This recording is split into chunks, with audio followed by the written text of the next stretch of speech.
Now हम इसमें इस क्लास में आपको जावा प्रोग्रामिंग कराने जा रहे हैं।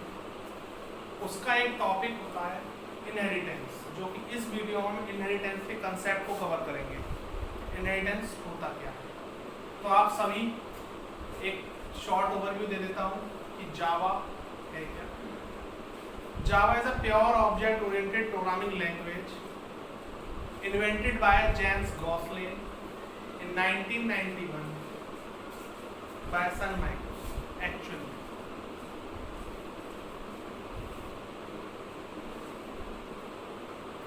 pure object oriented means there are some concept of ops means object oriented programming language are used. So one of the OPS concept is inheritance. It is the one of the most important concept of OPS. Now we are going to discuss inheritance. थोड़ा बहुत सबको पहले पता होगा inheritance क्या होता है, तो मैं आपको यहाँ पे inheritance चलते हैं। Inheritance, आप inheritance से मतलब समझ सकते हैं, वो समझिए। Inheritance concept provide the facility for reusability. Reusability means एक ऐसा कंसेप्ट देता है inheritance जिससे कि हम एक कोड को एक बार लिखने के बाद कई बार उसका यूज कर सकते हैं बिना लिखे। अब तक क्या हो रहा था, हमें एक कोड चाहिए था तो सेम दूसरा कोड चाहिए तो दोबारा लिखना पड़ेगा। ऐसा नहीं है कि एक बार से काम। तो इनहेरिटेंस एक ऐसा फैसिलिटी प्रोवाइड कराता है कि वो कोड को रीयूज कर सके हम, one time right again time use. बस हमें क्या कराना होगा, ऑब्जेक्ट से कॉल करा लेना होगा, उसे हम बोलते हैं इनहेरिटेंस। जो जावा है, जावा प्रोग्रामिंग में, क्योंकि ये हमारी pure object oriented programming language है, इससे पहले हमारा C++ थी, वो भी हमारी हो, लेकिन वो ऑब्जेक्ट ओरिएंटेड के कंसेप्ट को सपोर्ट करती है। ये क्या है, प्योर ऑब्जेक्ट ओरिएंटेड है, वो कंसेप्ट को सपोर्ट करती है। उसमें भी आप इनहेरिटेंस पढ़ा होगा, लेकिन यहाँ पे लॉ कंसेप्ट तो वही है, लेकिन थोड़ा सा सिंटैक्स चेंज हो गया है। क्या हो गया, सिंटैक्स चेंज। तो मीनिंग आप समझे इनहेरिटेंस का। इनहेरिटेंस कोड को रीयूज करने की एक फैसिलिटी प्रोवाइड कराता है यूजर को, जिससे चीजें जो कॉम्प्लेक्स हो जाती हैं उसे हम क्या बना सकते हैं, सिंप्लेक्स फॉर्म में कन्वर्ट कर सकते हैं। मल्टीपल लाइंस जो हमारी लाइन ऑफ कोड होते हैं उनको लिखने की जो हाई नहीं होती है, वो लिमिटेड रहती है, क्योंकि कोड हमें बार बार लिखना नहीं पड़ता, एक बार से ही काम हो जाता है। इनहेरिटेंस कुछ एक ऐसा कंसेप्ट प्रोवाइड कराता है कि जब हम एक क्लास के डेटा को इनहेरिट कर सकते हैं दूसरी क्लास के डेटा। कैसे, वन क्लास हमने कोई भी डिक्लेयर कर ली, वो हमने कुछ भी बना ली, उसके पूरा जो हमने डिक्लेयर किया है उसके डेटा को हम क्या कर पा रहे हैं, यूज कर लिया हमने। कहाँ कर दिया, क्लास अनदर क्लास में। किसका यूज करके, इनहेरिटेंस के कंसेप्ट को यूज करके। जावा प्रोग्रामिंग में इनहेरिट करने के लिए क्या, एक क्लास की प्रॉपर्टी को दूसरी क्लास की प्रॉपर्टी में, एक यहाँ पे लिखा हुआ एक्सटेंड कीवर्ड का यूज करते हैं। किस कीवर्ड का यूज करते हैं, एक्सटेंड कीवर्ड का यूज करते हैं। एक्सटेंड कीवर्ड का यूज करके हम क्या कर सकते हैं, एक क्लास की प्रॉपर्टीज को दूसरी क्लास की प्रॉपर्टीज दूसरी क्लास में हम यूज कर सकते हैं, इनहेरिट कर सकते हैं। ओके, तो एक ये कीवर्ड है जो जावा का एक कीवर्ड है, उसमें इनबिल्ट है, इसका आप यूज करके हम कर सकते हैं। एक मैंने छोटा सा सिंटैक्स दिया है, कोई भी एक क्लास है सब क्लास नाम की, मैं आपको बताऊंगा सब क्लास और यहाँ सुपर क्लास होती क्या है, पहले मैं एक कंसेप्ट बता देता हूँ। उसे एक एक्सटेंड कर दिया सुपर क्लास नेम से। एक मैंने क्लास सब क्लास बनाई थी, एक्सटेंड क्लास ही मैं पहले से ही बना चुका हूँ, उसे यहाँ क्या आ गया, सारा डेटा कॉपी कहाँ हो गया, क्लास बी में। With the help of extend keyword. जो भी क्लास ए का डेटा था वो क्लास बी में पहुंच गया। कैसे पहुंचेगा? यही तो कंसेप्ट है इनहेरिटेंस। कैसे? इसी को तो रीयूज बोलते हैं हम, जो मैंने आपको पहले बताया। Provide the concept of reusability. Inheritance, हम एक क्लास बना दी, दूसरी क्लास बना दी, तीसरी क्लास बना दी, अब ऐसे ही बनाते हुए चले जा रहे हैं। अब कैसे है? एक मैं बेसिक एग्जांपल लेता हूँ। चलिए सब स्टूडेंट्स ही हैं, तो एक स्टूडेंट के सराउंडिंग से ये एग्जांपल मैं आपको पुट ऑन कर रहा हूँ। एक क्लास चल रही है कॉमन। क्या क्लास चल रही है? Common class. पॉलिटेक्निक की स्पेशली बात करूं या इंजीनियरिंग की कोई बात करूं, आप मैथ्स पढ़ रहे हो तो क्या होता है, सभी ब्रांच के लिए फर्स्ट ईयर में मैथ कॉमन होता है, फिजिक्स कॉमन होता है। तो हमने क्या किया कि सभी ब्रांच के बच्चों पूरे कॉलेज का उठाया और एक क्लास में मर्ज कर दिया, पर अलग अलग मेंशन करा। क्यों करा? तो पूरा हमने डेटा दिया हुआ है क्लास ए में। अब हमें क्या चाहिए? हमें चाहिए कि भाई अब फिजिक्स की क्लास कंप्लीट हो गई, अब एक कंप्यूटर साइंस की क्लास चल रही है, तो उसमें डेटा हमने क्या स्टोर कर दिया? बी में। तो पहले वो जो ए में था हमने बी में कॉल करा लिया। अब सारे बच्चे, जो सारा डेटा था, सारे बच्चे जो ए क्लास में बैठे थे वो किस में आ गए? बी में आ गए। इससे इस एक्सटेंड कीवर्ड, जो डेटा क्लास ए में था वो कहाँ हो गया? बी में इनहेरिट हो गया। बस यही कंसेप्ट इनहेरिटेंस। ओके, अब मैं यहाँ पे आपको क्या बताना चाहूँगा, सब क्लास और सुपर क्लास में डिफरेंस क्या होता है, जो कि मैंने एग्जांपल में क्या दिया है, class be extend class A. Class ए और बी की सबसे पहले यहाँ जो क्लास ए है वो क्या है? इसे बोलेंगे हम सब क्लास। क्या बोलेंगे? सब में होता है हमारा बेस क्लास होती है, उसको हम बेस क्लास भी बोल सकते हैं और चाइल्ड क्लास भी बोल सकते हैं। जो सुपर क्लास होती है हमेशा उससे हम ड्राइव करते हैं। क्या करते हैं? तो हमारी जो हो गई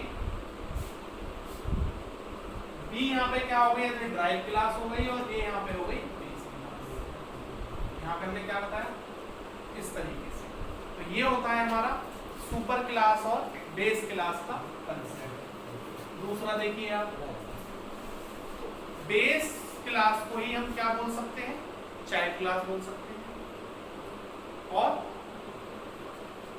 सब क्लास बोल सकते हैं। सुपर, उसकी सुपर क्लास जो होगी वो क्या कहलाएगी? वो हमारी ड्राइव क्लास हो जाएगी, जिसे हम कर सकते हैं, फादर क्लास भी बोल सकते हैं। इन शॉर्ट, जो हमारा इनहेरिटेंस है एक रिलेशनशिप प्रोवाइड कराता है, जिसे हम बोलते हैं टी रिलेशनशिप। ट्री रिलेशनशिप क्या प्रोवाइड करा रहा है? हमारा जो इनहेरिटेंस है ट्री रिलेशनशिप प्रोवाइड कराता है। ट्री आप सभी जानते हो, एक ब्रांच की बहुत सब ब्रांचेस होती हैं, फिर उस सब ब्रांच की फिर वो और सब ब्रांचेस होती हैं, ऐसे ही सब कनेक्ट रहते हैं। अब हम क्या करेंगे? आपको ये समझ में आ गया कि इनहेरिटेंस क्या होता है, इनहेरिटेंस को कैसे हम सिंटैक्स कैसे एक्सटेंड करेंगे, एक्सटेंड कीवर्ड का क्या यूज होता है, किस तरीके से सब क्लास क्या होती है, सुपर क्लास क्या होती है, सब क्लास क्या होती है और सुपर क्लास क्या होती है। तो आप यहाँ पे सब और उसके ना समझ के एक बेस क्लास की बात करें और एक ड्राइव क्लास की बात करें। तो यहाँ पे आपकी जो बेस क्लास है वो क्या हो गई? हमारी क्लास ए, और ये जो क्लास बी है ये हमारी हो जाएगी ड्राइव क्लास। ड्राइव को हम बोलते हैं जो क्लास, जिस क्लास में हम प्रीवियस क्लास की प्रॉपर्टी को इनहेरिट कर रहे हैं, तो हम ड्राइव क्लास में ही बेस क्लास की प्रॉपर्टी को इनहेरिट करते हैं। तो ये जो है वो चीजें क्लियर हो गया आपको। नाउ अब हम टाइप्स ऑफ इनहेरिटेंस की बात करेंगे। टाइप्स ऑफ इनहेरिटेंस, जो हमारा जावा होता है, Java can support 3 type of inheritances. 3 type of inheritance. First one, single inheritance. क्या होगा? Single inheritance. बताऊंगा मैं क्या होगा, पहले मैं आपको डिक्टेट कर देता हूं कि टाइप्स होते कौन कौन से हैं। सेकंड है हमारा हायरार्किकल इनहेरिटेंस। क्या है? Hierarchical inheritance. नाउ थर्ड है हमारा मल्टी लेवल इनहेरिटेंस। तो 3 इनहेरिटेंस को ही सपोर्ट करता है हमारा जावा प्रोग्राम लैंग्वेज। एक और होता है जिसे बोलते हैं multiple inheritance. Multiple inheritance Java programming support नहीं करता है because due to less of security. उसको मल्टीपल इनहेरिटेंस कंसेप्ट को सपोर्ट करता है जावा इम्प्लीमेंटेशन के उसमें। इसमें इम्प्लीमेंट के इम्प्लीमेंट कीवर्ड से वो कंसेप्ट अलग है। यहाँ पे बस जावा मल्टीपल इनहेरिटेंस को सपोर्ट ना करता है, बस ये समझे आप। जैसे तीन मेन जो टाइप होती है, single inheritance, hierarchical inheritance, multiple inheritance. तो मैं थोड़ा सा आपको ये बता देता हूँ कि सिंगल इनहेरिटेंस होता क्या है। सिंगल इनहेरिटेंस में सिर्फ दो ही क्लास एग्जिस्ट करती है। नंबर वन, एक बेस क्लास होगी और एक ही ड्राइव क्लास होगी। दो क्लास एग्जिस्ट करेंगी, एक बेस क्लास और एक ड्राइव क्लास। यहाँ पे मैंने एक छोटा सा डायग्राम बनाया है। एक कोई क्लास है बी, एक का जो हो रहा है बेस क्लास जो है हमारी, ड्राइव क्लास बी इनहेरिट कर रही है ए को, क्योंकि यहाँ पे बेस क्लास ए है और ड्राइव क्लास बी है। तो सिंटैक्स मैंने दिया यहाँ पे क्लास बी एक्सटेंड ए। तो जो क्लास ए की प्रॉपर्टी है वो किस में आ जाएंगी, क्लास बी में आ जाएंगी। किस में आ जाएंगी, क्लास बी। तो ये होता है हमारा सिंगल इनहेरिटेंस। सेकंड हमारा होता है हायरार्किकल इनहेरिटेंस। आप हायरार्की से समझ ही रहे होंगे। इसमें क्या होगा, एक तो हमारी सिर्फ बेस क्लास होगी और मल्टीपल ड्राइव क्लास होगी। मल्टीपल मतलब मोर देन टू और मोर देन कुछ भी कह सकते हैं। बेस क्लास तो ड्राइव क्लास होगी। तो यहाँ पे एक क्लास ही हो गई बी, सी और डी। तो यहाँ पे क्या है, class B, class C, class D है। ड्राइव क्लास किसके लिए, क्लास ए के लिए। तो जब ऐसी कंसेप्ट आए तो इसे बोलते हैं हायरार्किकल इनहेरिटेंस। इसका कंसेप्ट क्या होता है मैं बाद में बताऊंगा, फिलहाल मैं आपको लेकिन हायरार्किकल ऐसा क्यों बोला गया। थर्ड जो टाइप होती है मल्टी लेवल। थोड़ा सा यहाँ पे एक ट्रिक है और कंसेप्ट है कि किस तरीके से होता है। मल्टी लेवल इनहेरिटेंस क्या करता है, यहाँ पे एक class as a base class का भी काम करती है और ड्राइव क्लास का भी काम करती है। One class work as a drive class and also base class. This concept is known as multi-level inheritance. In the below diagram, we are represent class A, class B, and class C. Class A is a base class of class B. B is a drive class of class A. Now, similarly, class B and class C. Class B is a base class of class C. And similarly class C is a drive class of B. So in which diagram represent class B work as a base class and after some time work as a drive class. C. अब हमने क्या करा आपको इसमें, हमने आपको inheritance बताया क्या होता है, इनहेरिटेंस किस तरीके से कुछ हमारी बेस क्लास क्या होती है, ड्राइव क्लास क्या होती है। उसके बाद हमने उसके टाइप्स बताए। टाइप्स में single inheritance, hierarchical inheritance, multi level inheritance. इसका हमने डायग्रामेटिकली रिप्रेजेंटेशन बताया कैसे होता है। अब आप समझ ही गए होंगे इन तीनों को थोड़ा थोड़ा, और मेरे हिसाब से आई थिंक समझ गए होंगे। लेकिन अब हम सबसे पहले सिंगल इनहेरिटेंस पे चलेंगे। किस पे चलेंगे, सिंगल इनहेरिटेंस। सिंगल इनहेरिटेंस के लिए ओके। अब हम तीनों टाइप्स डिफाइन करने के बाद जो हमने बताई थी इनहेरिटेंस की, तो सिंगल इनहेरिटेंस का एक प्रोग्राम मैं आपको बोर्ड पे मैं एक्सप्लेन कर रहा हूँ। चलते हैं। Right a program of single inheritance. तो सभी जानते हैं सिंगल इनहेरिटेंस क्या होता है। Which inheritance exists only two classes. First one is base class and another one is drive class. Clear? तो हम इसी कंसेप्ट को लेते हुए एक छोटा सा प्रोग्राम एक्सप्लेन करने जा रहे हैं इस वीडियो में। सबसे पहले हमने क्या करा, क्लास EMP नाम की कोई क्लास डिक्लेयर कर दी। क्लास EMP तो ऐसे शो कर दिया। हम क्या कर रहे हैं यार, इंटीजर, एक इंटीजर डेटा टाइप है, उसमें सैलरी लिया और 50,000 हमने उसे असाइन कर दी value at a time of declaration. यहाँ पे मैं इनपुट ले सकता था यूजर से, लेकिन बिल्कुल इनिशियल है तो मैं आपको डायरेक्ट डिक्लेरेशन टाइम में ही इनिशियलाइज कर रहा हूँ वैल्यू को।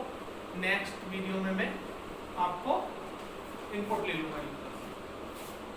फिर हमने इस क्लास में सिर्फ एक सैलरी दी और क्लोज कर दी। हम ऐसा क्यों कर रहे हैं, क्योंकि हमें इनहेरिटेंस दिखाना है, एक क्लास के डेटा को कॉपी करना है दूसरे क्लास में। दूसरी क्लास में क्या बने, class EMPP x tends EMP, means एक EMPP क्लास बनाई और इनहेरिट कर लिया एम्प्लॉय क्लास के डेटा को EMPP क्लास में with the help of extend keyword. Clear? तो हमारा क्या हुआ, EMPP क्लास में जो EMP क्लास का जो डेटा हमने डिक्लेयर किया हुआ था, सिर्फ यहाँ पे एक सैलरी नाम का दिया हुआ है इंटीजर, तो वो कहाँ पे आ गया, EMPP में आ गया। ओके, नाउ फिर उससे आगे हमने क्या किया, एक बोनस लिया, बोनस में इंटीजर टाइप का एक बोनस वेरिएबल डिक्लेयर करा और उसको हमने 20,000 इनिशियलाइज कर दी वैल्यू। इतना काम हमने किया। उसके बाद हमने मेन फंक्शन लगाया। मैं आपको एक बात बता देता हूँ, इससे जरा सा मैं स्टॉप करूंगा प्रोग्राम को यहीं पे, थोड़ा सा बता दूं। जो लास्ट ड्राइव क्लास होगी, उसी में मेन फंक्शन डिक्लेयर होगा। करना ही है, होगा नहीं, होना तो है ही, करना ही पड़ेगा। जो भी आप लास्ट ड्राइव, अगर ड्राइव नहीं कर रहे हो तो भी आपकी लास्ट जो क्लास होगी, चाहे वो बेस क्लास हो चाहे वो ड्राइव क्लास हो, उसी में आप मेन फंक्शन डिक्लेयर करोगे। और दूसरा, जो हम ऑब्जेक्ट क्रिएट करते हैं किसी भी क्लास का, वो भी हम लास्ट ड्राइव क्लास का ही ऑब्जेक्ट क्रिएट करेंगे। ऐसा क्यों करेंगे? इसलिए करेंगे ऐसा कि हम सारा जो डेटा है हमारे पास वो तो हमारे लास्ट ड्राइव क्लास में ही आ गया ना, ऊपर से क्लास की करने की जरूरत ही नहीं है। इसलिए हम लास्ट ड्राइव क्लास का ऑब्जेक्ट क्रिएट करेंगे। ठीक है, ये दो चीज मुझे बतानी थी। नाउ फिर कंटिन्यू करते हैं यहीं से। यहाँ पे एक अलग से ये है पब्लिक स्टैटिक वॉइड मेन। हम अभी तक आपने पढ़ा होगा मेन फंक्शन वॉइड मेन लगा देते हैं। यहाँ पे क्या है, public static void main string args, कोई भी स्ट्रिंग पास कर दी है हमने इस फंक्शन के अंदर। अब मैं आपको ये बताऊंगा कि ये पब्लिक स्टैटिक क्यों लिया गया। सबसे पहले जो मेन फंक्शन है उसे हम पब्लिक इसलिए बना रहे हैं कि वो हम प्रोग्राम में कहीं भी यूज कर सकते हैं, वो हर ऑल प्रोग्राम के लिए वैलिड हो। अगर प्राइवेट बनाऊंगा तो वो सिर्फ एक इनसाइड द मेथड में ही चलेगा, वर्क करेगा, पूरे होल प्रोग्राम के लिए नहीं होगा, प्राइवेट हो जाएगा। स्टैटिक कीवर्ड अगर मैं किसी भी मेथड से पहले डिक्लेयर कर देता हूं तो मैं उसका ऑब्जेक्ट क्रिएट नहीं कर सकता। तो वी कैन से इसके मेन फंक्शन का ऑब्जेक्ट क्रिएट नहीं होगा। क्यों नहीं होगा? क्योंकि मेन फंक्शन तो इसमें कोई मेन फंक्शन में ही सारी जो कोई प्रोग्राम है वो एग्जीक्यूट होता है। अगर मैं उसका ही ऑब्जेक्ट बना लूंगा तो उसको कैसे कॉल करूंगा मैं? तो स्टैटिक कीवर्ड मैंने यहाँ पे लगाया है। ये एक टर्म है पूरी जो आपको मेन फंक्शन पूरा लिखना पड़ेगा, पब्लिक स्टैटिक वॉइड मेन। एक बार और बता देता हूँ, अगर किसी भी मेथड से पहले मैं स्टैटिक कीवर्ड अप्लाई कर देता हूँ तो उस स्टैटिक कीवर्ड, उस वाले मेथड का हम ऑब्जेक्ट क्रिएट नहीं कर सकते उस मेथड का। क्लियर? तो इसलिए मैं ये हमने मेन फंक्शन बनाया पब्लिक स्टैटिक वॉइड मेन। अब चलते हैं, यहाँ कोई भी स्ट्रिंग का आर्गुमेंट पास कर दिया, ओपन करो। यहाँ पे आप देख रहे हैं EMPP जो लास्ट ड्राइव क्लास है, स्पेस जेड। जेड यहाँ पे क्या है?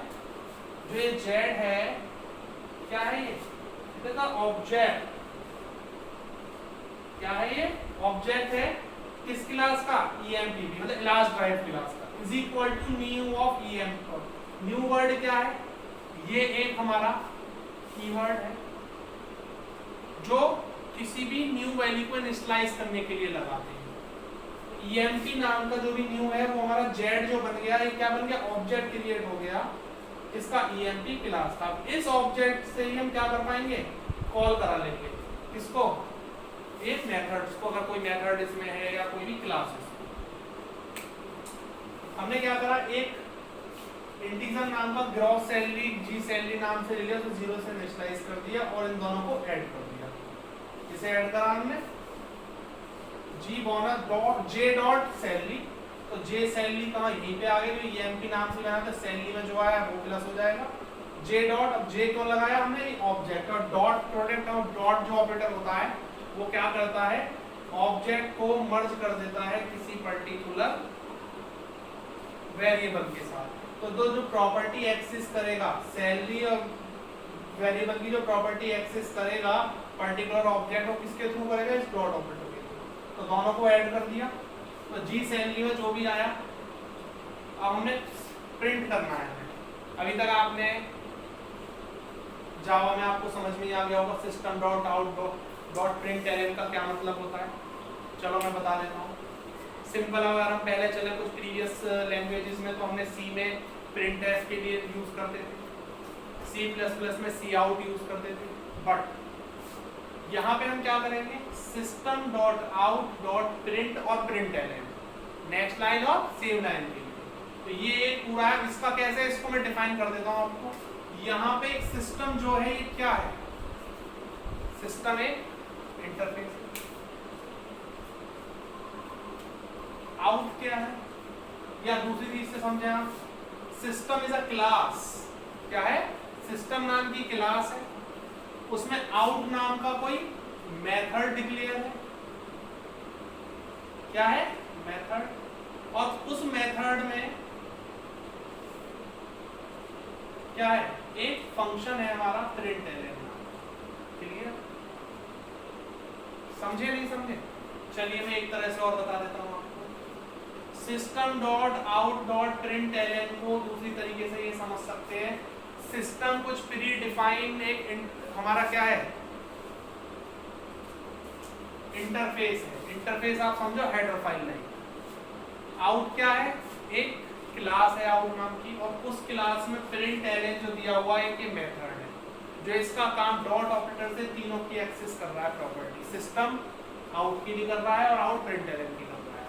तो इसका मतलब क्या है, किसी भी डेटा को डिस्प्ले कराने के लिए, तो मैंने इन्वर्टेड कॉमास में employ salary is plus J dot salary दे दिया। ऐसे ही सेम मैंने system dot out dot print LN employ bonus ये दे दिया plus Z dot bonus, system dot out dot print LN employ gross salary is this gross salary यहाँ गई। तो यहाँ पे मैंने क्या करा है, इन तीनों को ऐड कर दिया है। क्या कर दिया, ऐड कर दिया, प्रिंट भी कर दिया।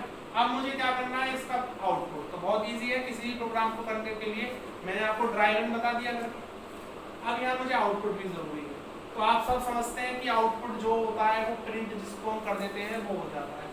तो मैंने यहाँ पे ग्रुप एम्प्लॉय सैलरी, तो आप यहाँ देख रहे हैं क्लास EMP नाम में, यहाँ पे आपको एक जो सैलरी नाम का वेरिएबल है, इसमें क्या दी हुई है, सैलरी दी हुई है 50,000 इसलिए आ गया। अब आप क्लास EMPP में क्या देख रहे हैं, बोनस दे रखा है 20,000, जो कि मैं डायरेक्ट बोनस भी दिखाया अलग, तो वो 20,000 हो गया। अब नीचे आप देखिए पब्लिक स्टैटिक, इसमें मैंने इन दोनों को ऐड कर दिया, सैलरी को और बोनस को। तो दोनों मिला के जो भी आएगा, यहाँ पे जो दे रखी है वैल्यू 50 और 20 दे रखी है, तो जो टोटल ग्रॉस सैलरी आ गई वो 70 आ गई। इस तरीके से क्या आपने देखा कि ये जो प्रोग्राम है सिंगल इनहेरिटेंस का है, कि सिर्फ इसमें दो ही क्लास एग्जिस्ट कर रही है, एक बेस क्लास और एक ड्राइव क्लास। अगर मैं आपसे क्वेश्चन करूँ कि इसमें बेस क्लास कौन सी होगी, तो आप ये बताएंगे बेस क्लास है हमारी EMP, और ड्राइव क्लास क्या है, EMPP। आई थिंक मेरे हिसाब से क्लियर हो गया होगा ये सभी को कि सिंगल इनहेरिटेंस होता क्या है और उसका एक ये प्रोग्राम क्या होगा। क्लियर? नाउ ऐसे ही आगे हमें क्या करना है, नेक्स्ट जो हम आगे करेंगे इसके अदर इनहेरिटेंस करने लग जाएंगे। जैसे कि दूसरा इनहेरिटेंस जो है वो है हमारा हायरार्किकल इनहेरिटेंस। नेक्स्ट जो हम काम करेंगे इसमें हायरार्किकल इनहेरिटेंस पे काम करेंगे, जो कि मैं आपको समझा चुका हूँ क्या होता है, ऐसे ही मल्टी लेवल इनहेरिटेंस क्या होता है। Okay guys.